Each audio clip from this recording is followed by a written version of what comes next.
All right, folks. Well, you know you're in for a treat when you hear that tune because it's time for another week of the RecPoker podcast. It's actually episode 551, if you can believe it. This is the chats edition of the podcast. We also have a forums edition every week, just talking strategy.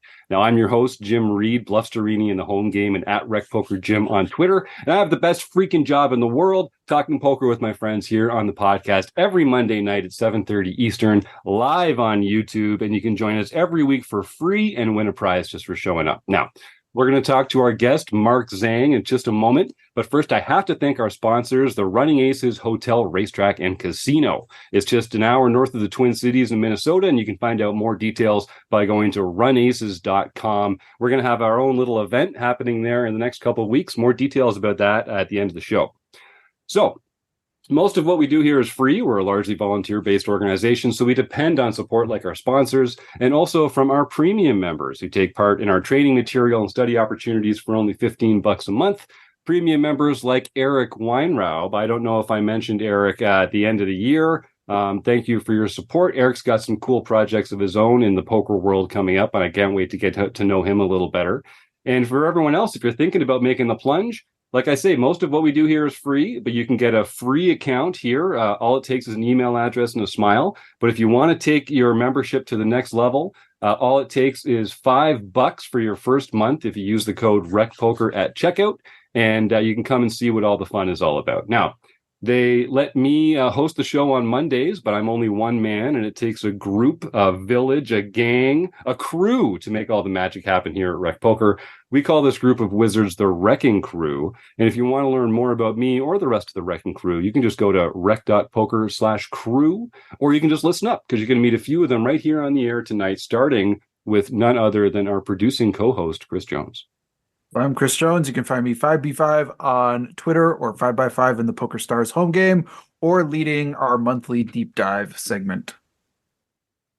And I'm John Somsky, also known as Poker Geek MN everywhere, and I help organize the home games. And I'm Keith Brandt. That's Monkey System, just about everywhere. And I facilitate the Rec Poker group, Monkeys Off Table Tools. I'm Kim Kilroy. I'm Fergie56 in the home game, PetVet or PetVet33 on socials. And I have a hand history review once a month on, I think, the second Wednesday of the month. Okay, I was waiting for Mark. But anyway, I'm Rob Washam, and I'm known as Radman50 just about everywhere. And you can find me on the first and third Wednesdays leading the book discussion in the book study group. And I'm Sasha Sutton, and you can find me at Poker for Girls on Twitter. And the reason Rob was waiting for Mark, we've got Mark, Mr. Bullet Zhang in the chat tonight, a recent RECing Crew member. Mark is also the guest of the show tonight. When we get new RECing Crew members coming in, we like to have them on and give a little interview so RecPoker Nation can get to know them a little better.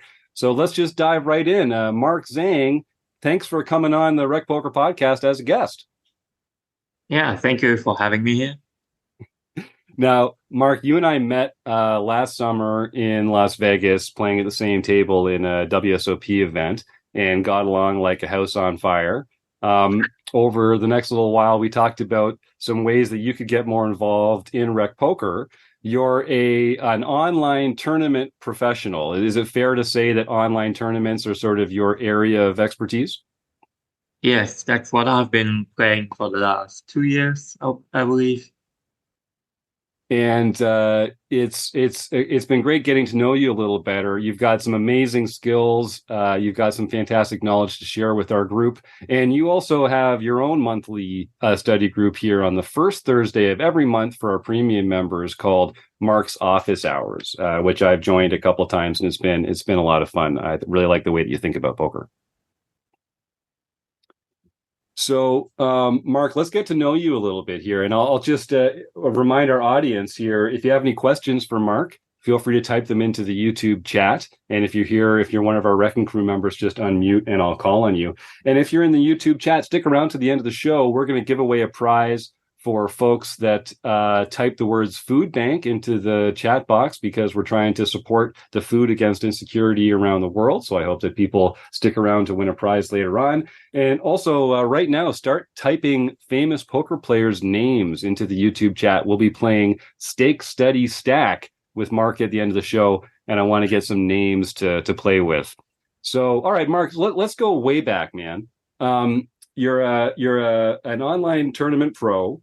You enjoy live tournaments as well, I know. What made you decide to get interested in poker in the first place? Did you play a lot of games when you were younger? Did it just seem like a great way to exercise that fantastic brain of yours? What was your way into poker in the first place? All right. Thanks for all the compliments. That's a lot to take in. So I started with poker when I think I was in high school, and me and a couple of buddies were just playing for like 1 cent, 2 cent, or I don't know, maybe it was 5, 10 cents during the breaks. And I mean, it was a fun game because like gambling or like these type of games were a whole new thing to me. And like coming from an Asian family, like you get your parents tell you not to gamble and like not to get involved in any of those things. So yeah, I just started playing with a couple of friends, and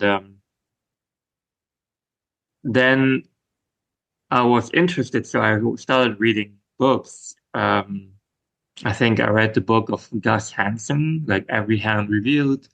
It was like 2000, I don't know, 10, 11.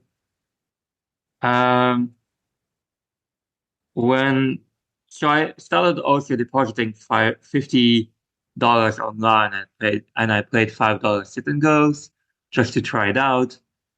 And when I was in college or like university in Europe, I played poker to actually just pay rent. Like I could actually make enough money to just pay rent because I was just too proud to ask my parents for money. I did that, and I remember after university I just quickly stopped because I was like, okay, being a professional poker player is a lot to do. Like, it's a lot of responsibility to take care of your like bankroll and the variance and everything. So I didn't play for like 2 years. And I had a regular job at the bank. At some point, I don't remember the exact year, but 2 years in, a friend of mine, he told me, oh, I have this great like home game and with people that he knows, and the people were really bad. So I went there and I was just crushing this 1-2 game. I think at this point I was starting to consider it. I wasn't fully like sold. What actually made me become professional is when I believe it was 2017 during the EPT in Barcelona. I just ended up playing 1 month of cash game, and I was making like a 2-5, and I ended up running really hot and making like $25,000 in 1 month. So I was like, okay, maybe I could give this a try. That's actually the point where I was convinced I could give it a try. That's amazing. So I've got all sorts of questions coming up in the meantime. So first of all, if folks don't know, so you grew up in Luxembourg, which is a delightful small country in mainland Europe. And when you were playing in these, first of all, what was your study? What was your course of study at university? What was your major? Oh, I did economics. Okay, great. So I think e-commerce is a great kind of like philosophy approach to economics. There's got to be some carryover into poker there, incentivizing and a little bit of game theory and that kind of thing. Yes, for sure. But I mainly did it because I didn't know what else to do. Right. Yes. Well, and you want to keep the parents happy, right? So you have to do something. Exactly. Yeah. I gotta do something. Yeah. Yeah. My mom was not very happy when I told her I want to become a professional poker player. I believe she cried. Oh no! Yeah, I think that's a fairly common response from what I understand. But you must have stopped those tears once you showed some of your results. I think that they tend to get on board a little quicker once they're like, oh, and here's $25,000 I made this month. Did that make a difference?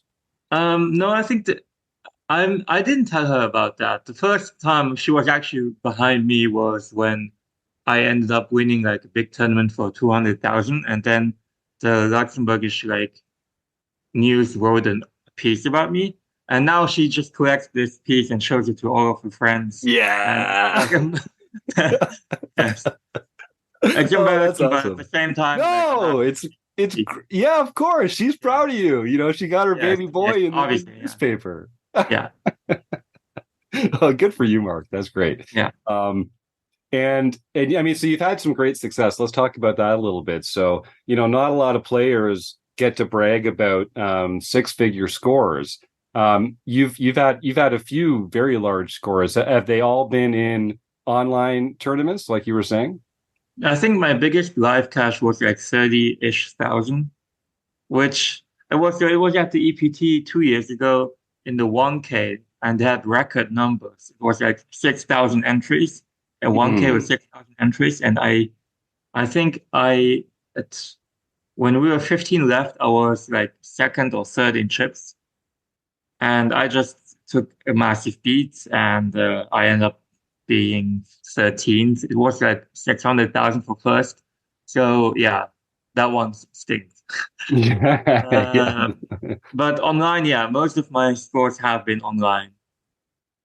And when you were playing when you were younger and still like exploring the game, was that online as well, or was that live? A little bit of both, but most of my volume came from online because I just get to play so many more hands than live. So it's really, if you play live poker, it's really hard to know if you actually made a mistake because you're just so biased by the run out or by the person that actually would call this hand that nobody else would call. You think, oh, it's a great play, or right. Most of it came from online poker, and that's why I think if I play a lot of online poker, I have a good idea of like what's actually profitable in the end, in the long run. Yeah, I like that. I think that's definitely true. We're all such bad narrators ourselves for what happens in real life. Being able to look at the data objectively online is a great way to know how you're actually doing and the mistakes that you're actually making. We can fool ourselves into thinking that we're better than we are if it's live play, because our memory can be a little tricky with us sometimes. I think that's right. I remember a friend of mine, he tried playing poker professionally, and he was asking me which pair you would open from under the gun. And I would say like sixes or fives, something along the lines of that. And he would open every pair. But because he plays live poker, he doesn't see the compounding effect of the mistake that opening deuces under the gun is just not that good. Yep. I think that's a great example. So when you play online, do you use like Poker Tracker or other tools to analyze your play? I mean, you can look at Poker Tracker and look up the hands that you played, but I usually, when I do is I use GTO Wizard and just train spots over and over again. Especially like spots that don't happen very often. Let's say like you're on a big final table or final two tables. How often do you really get into that spot in one summer at a World Series of poker? Like, not often enough. So many people, right? Yeah, so many people, you play like 30, 40 tournaments, and now you have to like, if you're deep, like you don't get deep that often. So if you're deep, I just don't want to make any mistakes. And so how do you choose what spots to analyze? And when you've chosen that, about how long do you spend on a particular spot before feeling like you're going to move on to the next spot? I believe last Monday, it was last Thursday, right? We were having my office hours and we were training a spot where somebody opens. It was actually it was an ICM situation where I believe there were like 3 tables left or 4 tables left. Maybe it could have been 25% of the field left. Basically just ICM spots where if you mess up a spot, it means the difference between cashing or not cashing, or making the final table or not making the final table.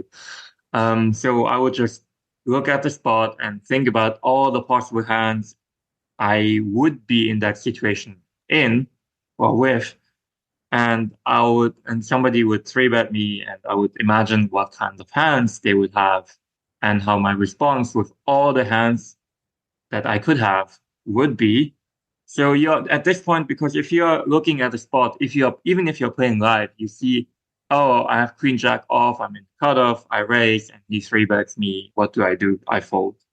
That's like too simple of a study session to me. Like I have to imagine, oh, what do I do if I have 25 big blinds and I have jacks, or if I have ace-9 suited? What do I do with king queen off? At this rate, you just practice all the hands at the same time in the same spot. So it's just you learn way faster. Yeah, that's a great technique. About the general strategy, right?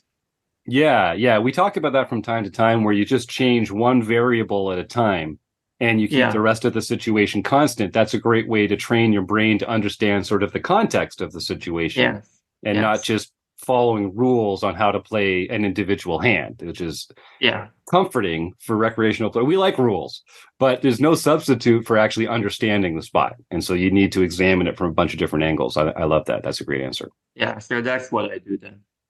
And so you've been playing professionally now for several years.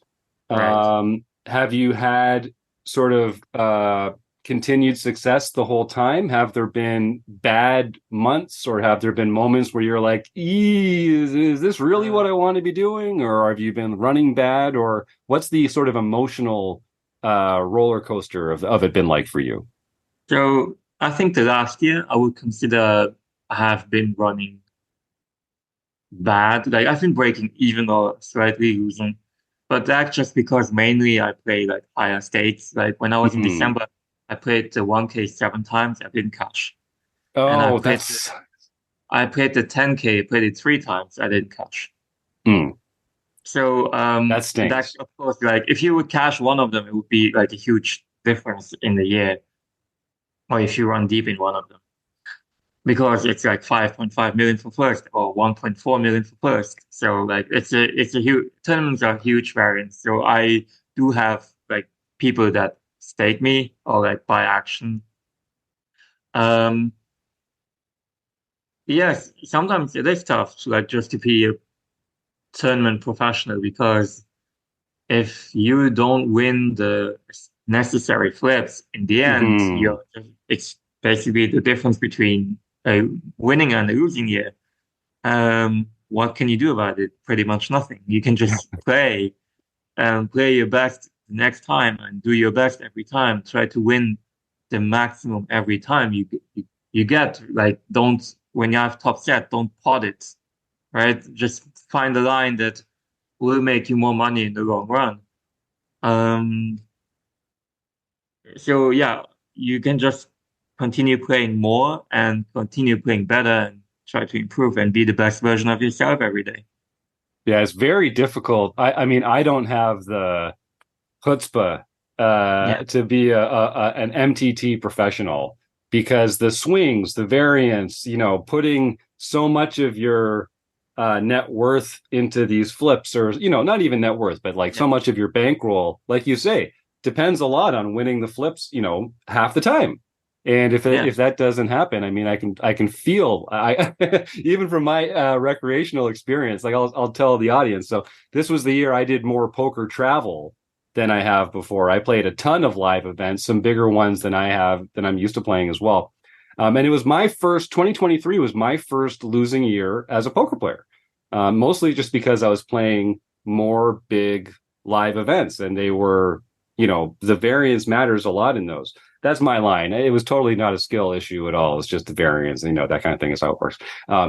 But I don't think I could do it. I don't think I could do it full time. Do you play other, like you used to play some cash games? Do you play smaller field tournaments, or is there a way that you found to sort of combat that variance, or is it just add more volume, keep playing, grind it out? What's your secret? So, well, the first thing I want to say that imagine if I'm playing online, playing 11 tables. So sometimes it happens that within 10 minutes, I rebuy 5 times because I just keep getting sucked out on every time.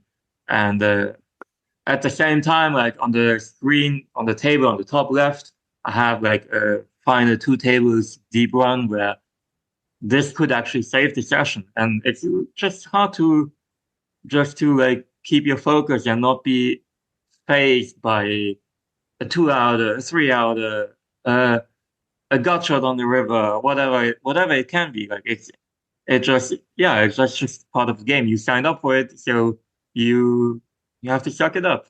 Everyone gets those bad beats, and it's just how you handle it. Yeah, that's true. I'm just more, I think, mentally resilient than other people. Yeah. And you've talked about like not turning down spots because when you know a spot is plus EV, you're going to take that spot because you have to squeeze every bit of equity of EV out of these spots. I remember a spot I had. I don't know when it was, but like it was this year. It was a tournament. I just sat down. I bluffed 2 or 3 hands in a row. I got caught every time, and then the fourth hand I opened because it wasn't open, and I ended up bluffing again on the river because I was like, you have to do it. So I actually did it, and it worked out. And it's just like, I'm not too fazed by what happens prior to a hand. I try not to be. Everyone is at some point, but it takes a lot to actually get me going. Yeah. Yeah, that seems like that would be a good skill for a poker player. Sasha, you had a question, I think. Thanks, Jim. Mark, it is delightful to hear your story, and I love getting to know you, and I really appreciate your modest beginning. I'm going to butcher this quote. I think Laura Eisenberg has been on this podcast, but Laura recently said, tournaments are like a film whose script has already been written. So I commend tournament players. I started there and migrated early to cash. But I appreciate your very strong mental game work. I want to just shout out this idea of live versus online, the hand exposure. I do use online micro stakes as kind of a home gym at times, just to give me that hand exposure as a live cash player. This idea, I love what you said, Jim, about bad narrators, or Mark, what you commented about, that sometimes live you can't assess as well, and you have a greater database with some online tools. I would challenge that a little bit to say, for example, our goal, whether we're playing recreationally live or have professional aspiration or are pros, that I think, like being great editors, as a writer, I can speak to that I have become a great narrator for myself. And that's a lot of hard work. And even though I see a fraction of the hands you see, my own coaching, my own writing about poker, the reading I've done and the study I've done has allowed me to have a very honest assessment. I recently figured out, for a number of reasons, why, even looking at various ranges from players that I trust, why small pairs under the gun or early are less desirable for lots of reasons. And I've come to that conclusions even live. I've come to those conclusions without seeing, without having sort of the online tools. So it's not really so much a question, but I did, for yourself, did you feel like you had, here's my question, like you had an evolution, let's shorthand this as kind of a weak narrator and a weak self-assessor to a strong narrator and a stronger self-assessor of your play. Did you feel those inflection points in your evolution as a player?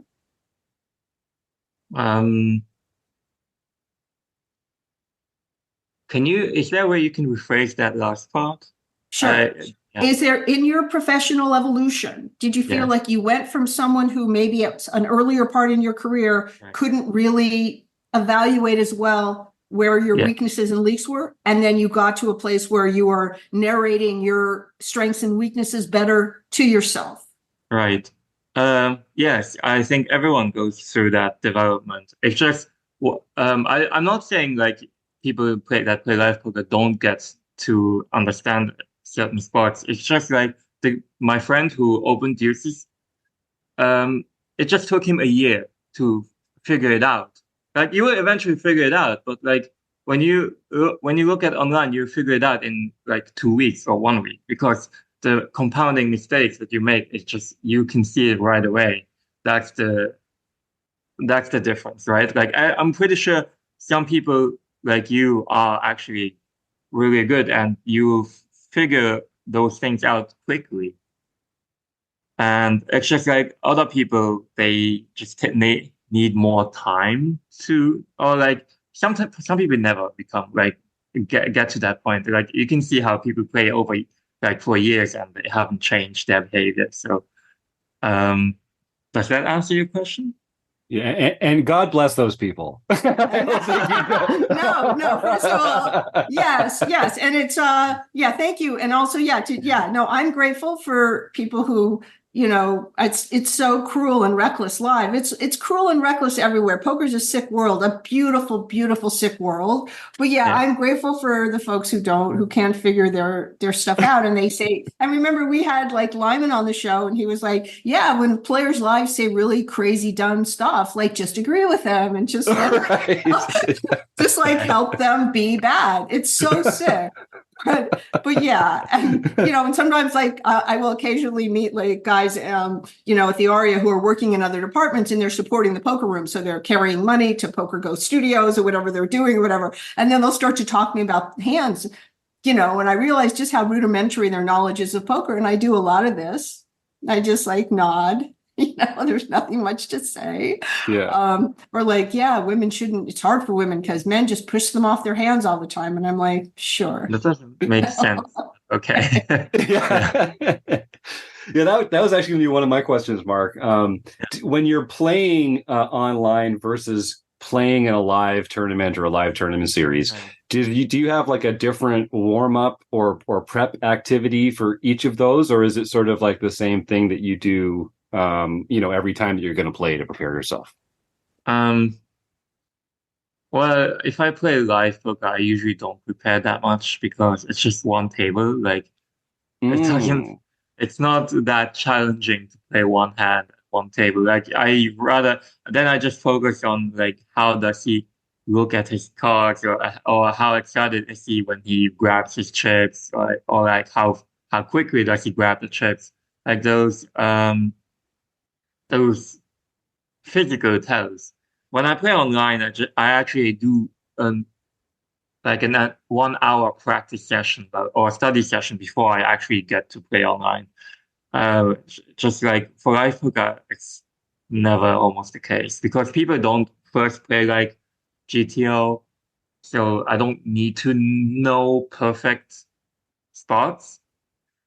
Let's say I make a day 3 at like final 2 tables at the World Series of Poker. Then I would, before going, I would look up some ranges just to be it's like accurate. I didn't answer the question earlier, like when you asked me how I reduce the variance in tournaments. I just when there is no series, I just end up playing 2-5 cash games or like 5-10 cash games, and having a backup too helps with sort of like sleeping at night, so you don't have to worry about what if I don't win anything for the next month or year? Yeah. Yeah, that's a good. I think it's important that people do that too. It's good for your brain, and I think it's also a good way to fill some time too. In a live tournament schedule, you're really tied to when the tournaments are starting, and what else is available that day. Having some flexibility to dip into some cash games feels like a really good way to balance your time, and also to give yourself a little relief, like you're saying. That makes sense. Yes. So you've progressed as a player over time, obviously. Right. Was there a moment when you decided, okay, I know enough about this game to go pro? And what was there some sort of strategy that you finally sort of felt like, oh, I get this part of it, and now I can take this next step? Like, how did you decide I'm now good enough to take this show on the road? I actually don't think I'm good enough. Oh yeah, all right, good answer.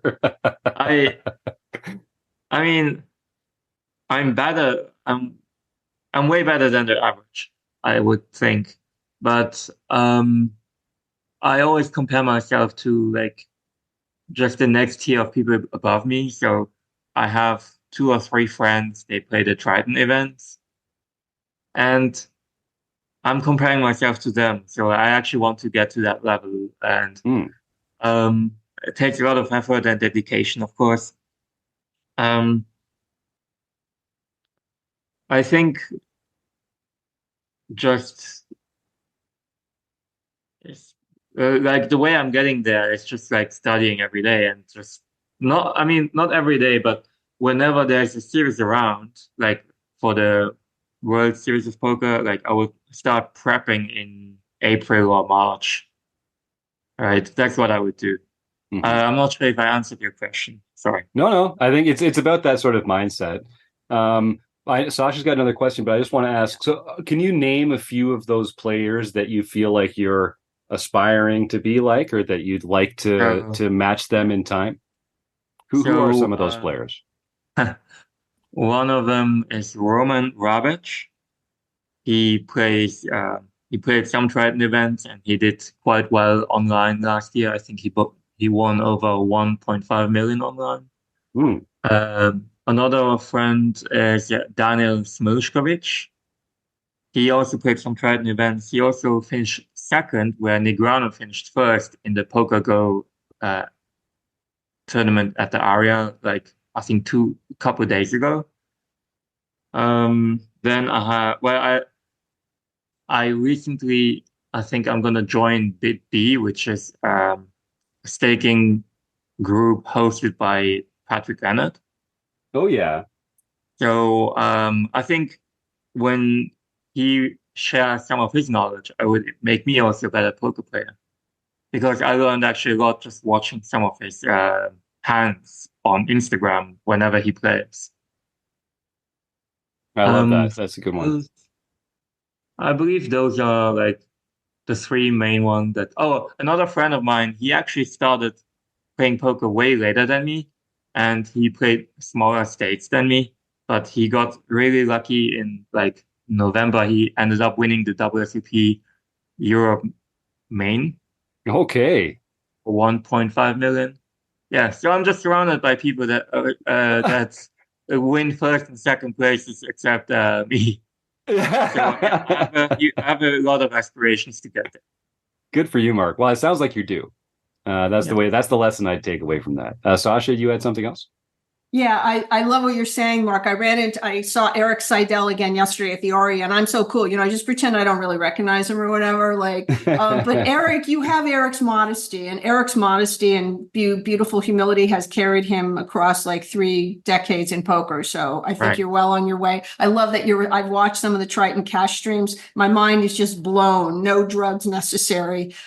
Just the level of plays. I love that you're aspiring in that way. I wanted to circle back to something that Jim said about like we like rules. I think that's absolutely true, especially for new players or maybe recreational players, and depending on level of study and level of commitment. That's no judgment. It's just how it breaks down. And I've written about the importance of kind of having those expectations and how dangerous that can be to sort of play poker by the rules in some sense or by the book.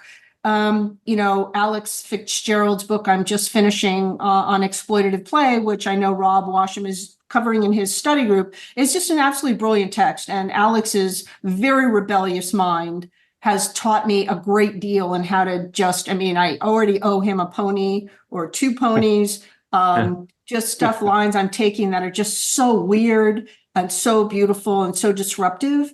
In a tournament context, and Alex does write to a tournament audience, but in your experience, do you feel like there's less room to be more disruptive or more creative, or you can still find those spots? Because in cash, you can really leverage a creative spirit a lot. Right. So I think in poker in general, not tournament or cash, nothing is black and white. It's actually a lot of gray. So I think, yeah, of course, like when you're playing shorter stack, you have to be somewhat math-based, depending on the stack sizes and the positions. But when it comes to post-flop, because pre-flop is a little bit too solved, even like a weaker recreational player, they can just look at the ranges and they're not making mistakes all of a sudden anymore, right? What most mistakes start happening is around the flop or by the turn, where they just have so many sizes, or like between one big blind to between 10% pot, 25% pot, 50, 100, and 200 and 300% pot that you can choose. Now it's already like quite tough to follow the GTO strategy. So there's a lot of maneuverability on how you can play a certain hand, depending on, but it always depends on the assumptions that you have of the other person.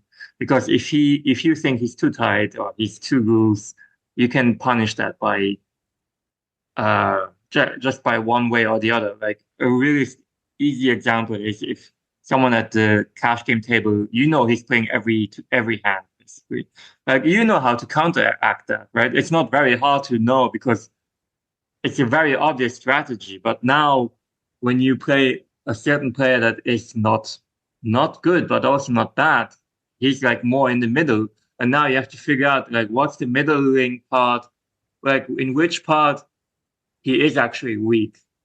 Because he's not going to misplay pocket aces or pocket jacks, whatever. But he might misplay King 8 suited against the big blind on 10-7-4. Like those spots, you can actually win a lot of EV in poker because people don't know how to play the middling hands. They know how to play top pair. Everyone knows how to play top pair, how to play a set, how to play an open-ender, a backdoor, flush draw, whatever. But like having like a weaker hand is actually where people mess up the most.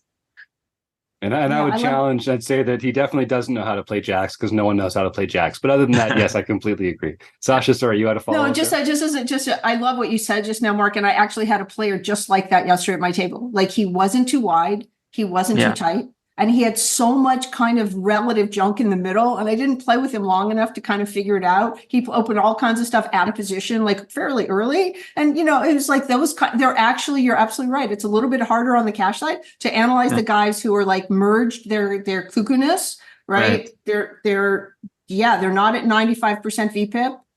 They're not at 10% VPIP. And the middle guys, I love that. I love that you sensitized me to that. Thank you. So, Mark, you offer coaching. It's one of the ways that you share your poker knowledge with the recreational poker world. And if folks want to work with Mark directly, you can go to rec.poker/shop and see all our other coaching opportunities there. Lots of Wrecking Crew members like to work with our members. There's a lot of great ways to work with other Wrecking Crew members, not only Mark, but Sasha, Chris, Kim, myself, Rob. I think Keith now that Keith has some personal news, we might dox him about a little later on. Keith is going to be offering some coaching stuff in the shop as well. Mark, what are some of the common mistakes that you feel like other people are making that you've sort of learned to avoid making yourself? Like, let's do just a little, drop some knowledge bombs on our audience here, just a little bit here. What are some of these like common mistakes that you feel like, oh boy, this guy is like, I could teach this guy something? So even in my free time, I was watching some YouTube vlog, like poker vloggers, and today or yesterday, I was watching this one guy, RecPoker, I believe his name was, and he defended like Jack 9 suited from the big blind, and the flop comes Ace Jack 9, and the middle position bets, and he check raises Jack 9. He said, "Oh, you can get value on like against any ace," which is true. But the problem is like this hand does not check raise because there are no turn or river cards that benefit you. Like there's not a single run out except maybe 8 and then 5 that wouldn't put out like any sort of better hand because every ace has counter fade outs. All the king queens or the king jacks have like gut shots and they have better overcards and they can bluff you off later.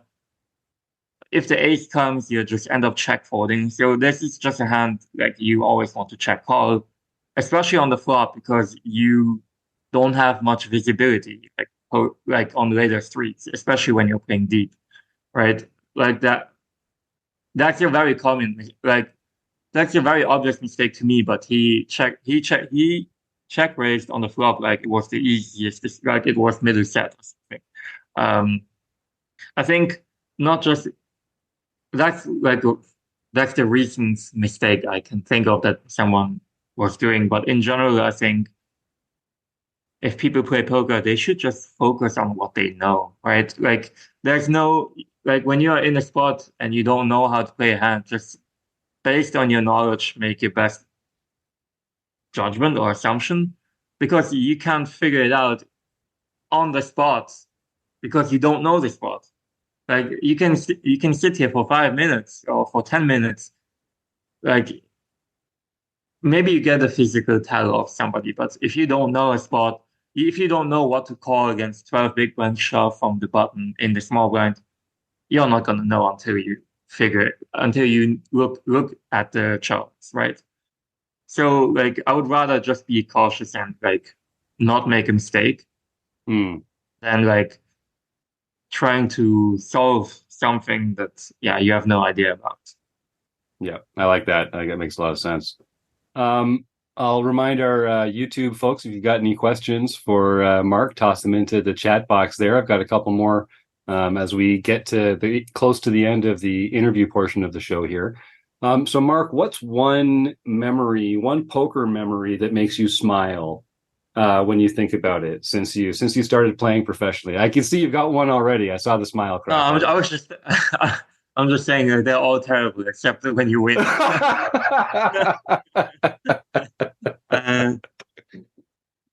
So I mean, maybe your mom pulling out the newspaper clipping. That one's gotta get the pearly whites out there a little bit. But yeah, give me another one. That was good. But I think just like having a 1 month grind where you actually put in so many hours and you end up winning, that's actually super rewarding because when you win something like big, it shows you that all the work has been paying off. And let's look at my last 12 months. I didn't have any big scores. Like I think I finished 11th in the Venom on ACR for 80,000. But nice. After that was it was $500,000 for first and bounties. Okay, so that money I spent on WSOP, of course, and at WSOP, I think I had 80K in buy-ins and I cashed for 65 or something. If I end up cashing the main event, it would have been different.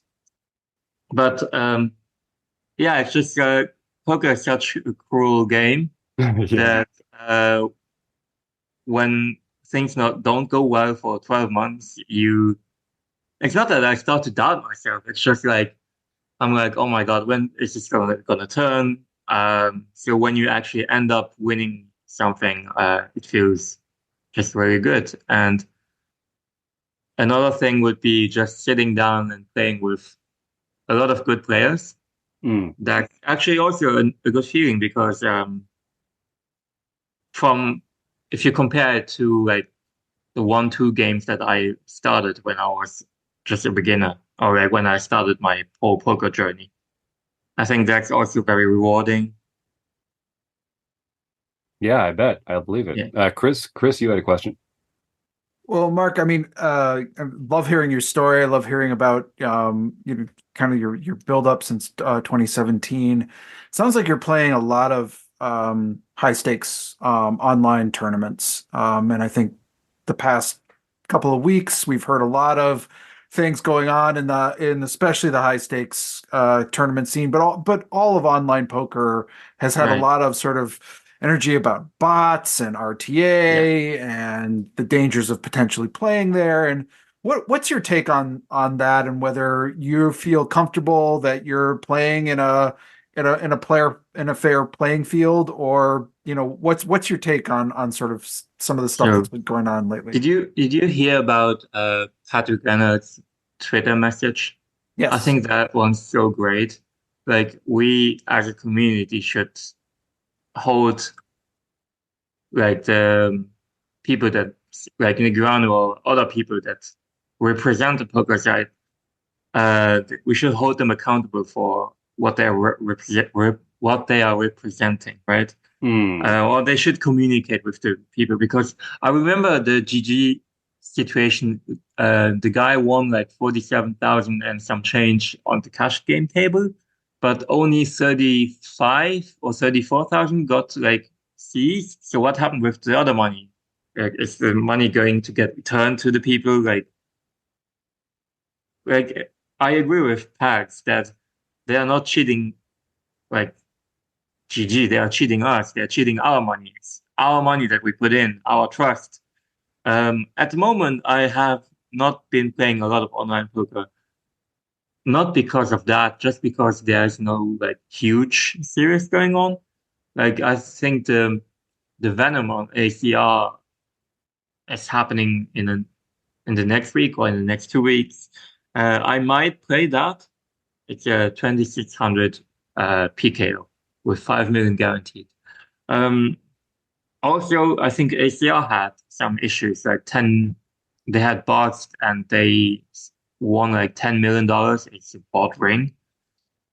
ACR has been having those bots for years, and people all over the internet have spoken up, but nobody actually did something about it. Even when ACR did something, they are just like, they're banning like the accounts, but the new bots keep showing up. Like that's not the solution.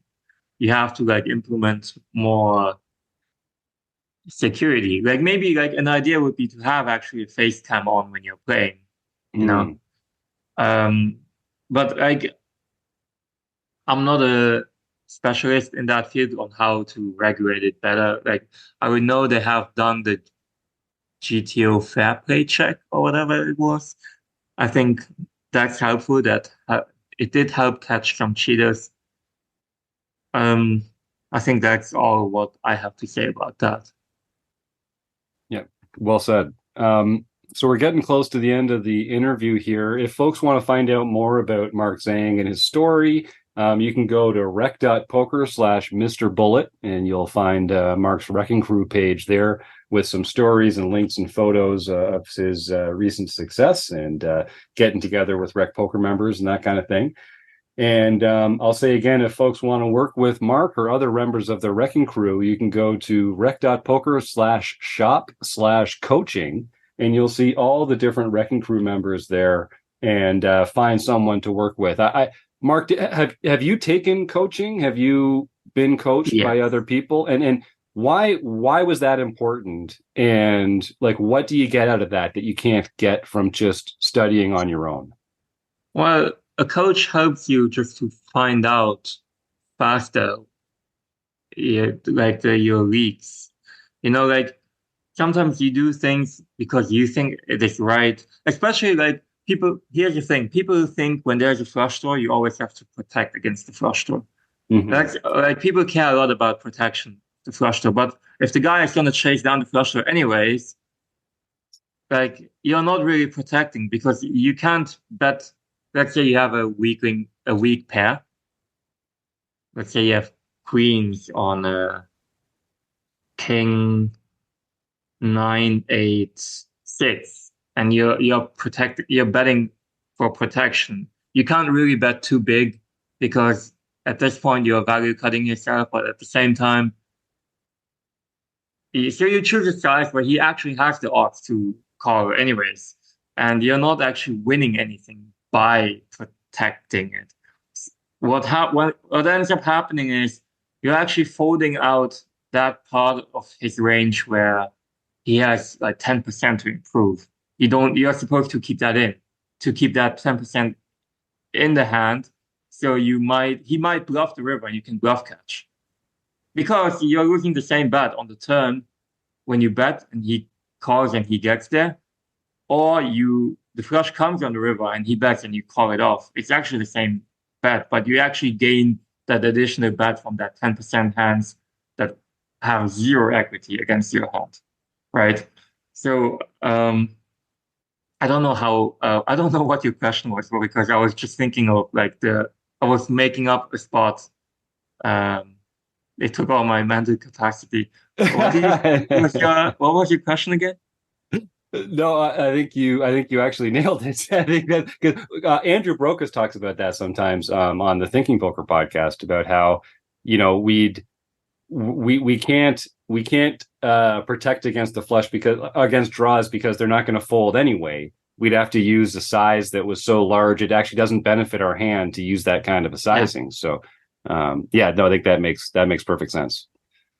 Sasha, you had one very question? quickly, Mark, I'm glad you brought that up because Ed Miller actually talks about flushes are so rare compared to straight draws.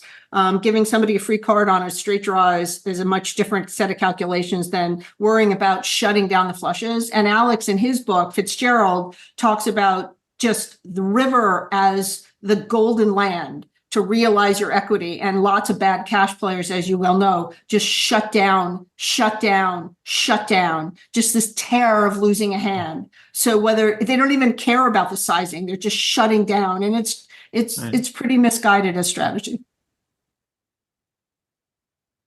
Right on. So, we're going to wrap up the interview here. Mark, we've started a couple new segments at the end of the show for our guests. So we're going to play 2 games with you tonight.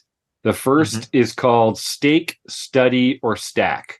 So I'm going to give you 3 names, and you need to choose 1 to stake in a poker tournament or cash game, 1 to study with, and 1 that you would stack at the tables if you got a chance to play against them, okay? So based on our conversation, the 3 names that I'm going to look at here are Jan Nasser. I don't know if I'm pronouncing that correctly. Famous Luxembourg player. He's 1. Daniel Smilikovic, as you mentioned, is 1. And Patrick Leonard is 1. So you can stake 1, study with 1, stack 1. What's it going to be with those 3 names? So stake, study, and stack.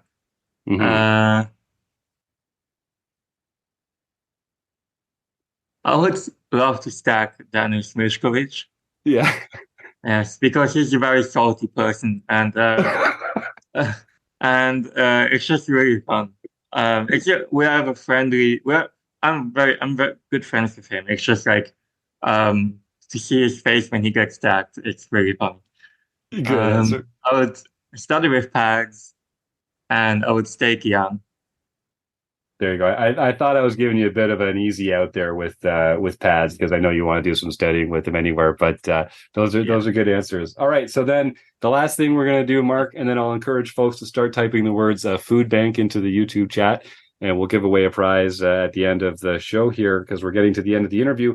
We're going to do our speed round, Mark. So this is what we call closing the action. This is a rapid fire series of questions. I want really fast, quick answers, just like boom, boom, boom, boom, boom. Okay, speed round.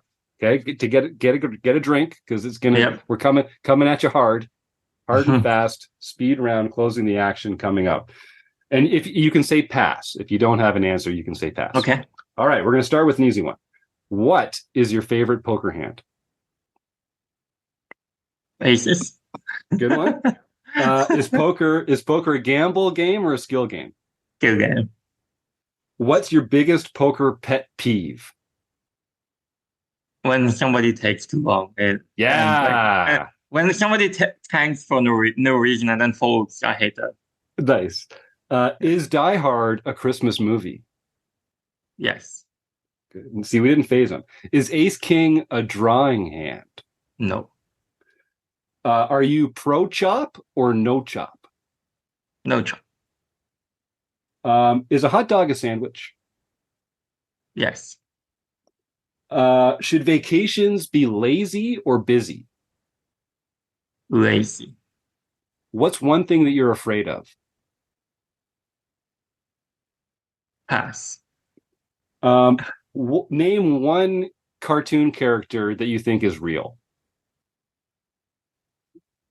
Bugs Bunny? I don't Okay, there's a yellow light coming up. Do you speed up or slow down? Speed. And do you like to register early or late reg? Late reg. Okay, last question now. This doesn't have to do with poker. You can take your time with this one. Looking back on your life, whether it's poker or not in poker, someone puts a gun to your head and says, okay, Mark, you need to go back and do one thing differently. What's the one thing in your life you would do differently if you had to? Oh, buy Bitcoins early. Yeah, right. Great answer. Mark nailed it. He got the speed round. I'm just doing some quick math here. We got 416 points. Excellent work, Mark. That's great, man. Thank you. Fantastic score. So if folks want to get in touch with Mark, like I say, you can head on over to rec.poker/Mr. Bullet and get involved. Mark's study group that he runs, Mark's Office Hours, is on the first Thursday evening of every month. Go and check that out. And I just want to say thanks for joining the RECing Crew, Mark. You've been a great fit so far, and I can't wait to get to know you a little better over this wonderful year that 2024 is going to be. Thanks again. Yes, me too. All right, well, let's roll into the last section of the podcast here. If folks want to start typing the word food bank into the chat, we'll give away a prize in a few moments. But first, Keith, let's talk to you a little bit about here. You've got some personal news. Can we share it on the podcast? If so, unmute and dive right in, boss. I can't wait to share this fantastic news. You've been looking forward to this for a while. Yeah, sure. I over the holidays, I retired. The working career is done. I got all kinds of time to study and play poker now. Amazing. And participate even more actively in rec poker. Like come to these Monday night meetings, which I often haven't done just because I'm too pooped at the end of Monday night. That's great. Now, Keith, Keith's had a countdown on his phone for like the last 2 years, counting down to this retirement. So I know how excited you are, and you've talked about getting more involved in the learning activities around here, doing some coaching of your own now that you've got some time to dedicate to that. Do you have any like hard specific plans for how to use your time differently, or are you still just like breathing deep, relaxed breaths and just like not waking up first thing in the morning and just enjoying the lack of structure that an early retirement brings for a guy like yourself? Well, last week was the week of taking that nice deep relaxed breath and binge watching a couple of series. There you go. Now I'm back in business this week. And, there you go. My girlfriend and I are talking about moving out to Las Vegas. In fact, we're planning a trip down there for a couple of weeks next month to do some house hunting, and I'll also stick my nose into that Venetian MSPT event too. Oh, nice. February, from what I understand, is a much better time of year to be in Vegas than in Wisconsin. So good decision. Yep. Good decision. Keep way to work that. It's almost up to room temperature by the end of February. Well, good for you, man. I'm excited for you, and I'm excited for our members that get to work with you directly now that you've got some more time. Congratulations again. Way to go. That's Thank you. awesome. John Somsky, why don't we talk about some recent home game results, and then we can give away a prize and pat this baby on the bum and wrap this one up.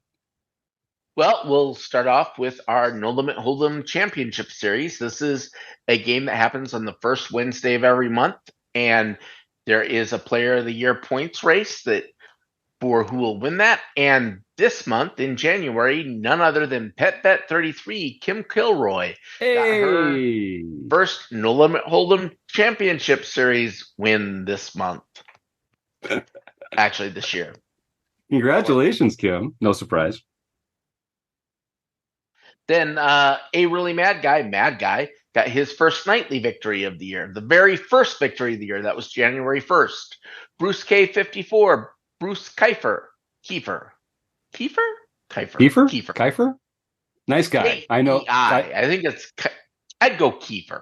That's how anyway, he got his first nightly victory of the year. Let's call him Kelly, Bruce. yes. Kelly Stork got her first international victory for the year. Aces 54320. Kathy Chang got her first international victory for the year. Nice. And B-Chip Charles Allen won the LPP event, so he can contact info at rec.poker for his free month at Learn Pro Poker. Yeah, Charles is no stranger to the winner's circle. Congratulations, my friend. And you'll love that free month at Learn Pro Poker if you haven't already tried it. They're one of our first learning partners. We love sending people over to Learn Pro Poker. Great site run by great people, and you'll find some fantastic knowledge there. Rob, you've been keeping track of some of our home game results for premium members with this new program we started last year, tracking the ROI for some select few. Do we have some results to mention this week? Yes, we do. We have the results for December. Okay, drop it on us, boss. Number 1, Keto Man 335. 290% ROI for the month of December. And Rob, this isn't just like a one-off. They have to play a minimum of 4 tournaments or something, right? 4 tournaments. Yes, you have to play 4. And he played many more than 4. Yeah. So he had a phenomenal month. Amazing. Way to go, Kian.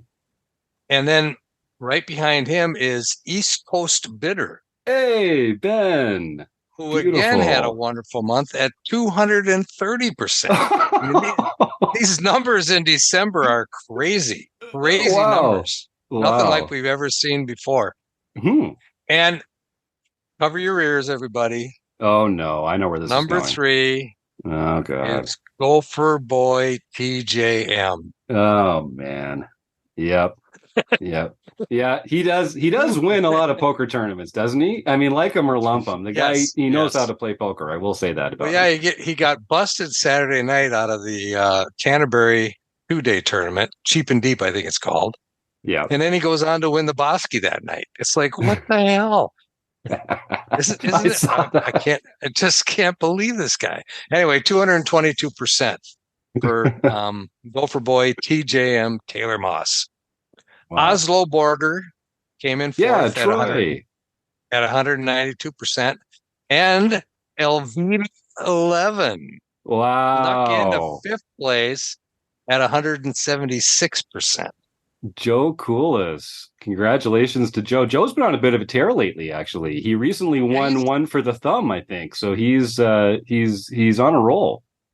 He's been on the top 5 twice now, I think, since September. So I did September, October, November, December. So he's been in there twice out of 4 times that we've had this award, I guess you could say. So amazing. Congratulations to all those people. Keep it going. And remember, you can also get involved in the ROI of the month by becoming a RecPoker Premium member. That's right. The home games are free to play in for everybody. The pins are free to win for everybody. We are giving out some prizes for the top 5 ROI members each month. That's just for premium members. So come join up in the home game club, have fun for free. If you want to be included in this ROI competition that Rob's running, that's only open to premium members and Wrecking Crew members. And no surprise, we keep seeing some of these active members at the top of these standings because, you get involved, you start talking poker with your friends and coaches, all of a sudden it turns into success on the felt. So thanks for putting that together, Rob. And folks can find these results at the RecPoker blog. If you go to rec.poker/blog, you can find a few the monthly updates that Rob puts out there. Very cool. Yeah, and I'd like to see more premium members taking these top spots. We seem to be getting a lot of Wrecking Crew members up there. So I don't know if that means anything, but I'd like to see some premium members take us down, you guys. Don't let us keep winning this stuff. That's right. We're going to keep shouting out the top ROIs of all these players. And it's great seeing some premium members coming in there and unseating some of these Wrecking Crew members that already, listen, some of our heads are already way too big. We don't, let us down a little here. Come in and deflate the noggin a little bit every once in a while. Taylor must. Among many of us, not just Taylor, but a lot of us, could use a little deflation every once in a while. All right. Well, without further ado, I guess... Hey, somebody happened to beat Taylor in an important game in December. Just saying. It was in the Heads mixed up. game championship, wasn't it? That was... Kim, that was so cool. Kim won. It was heartbreaking for him. Heartbreaking. Then we like it all the more. We're all the happier. We're all the happier. The more pain on the tables, the better. John Sofsky?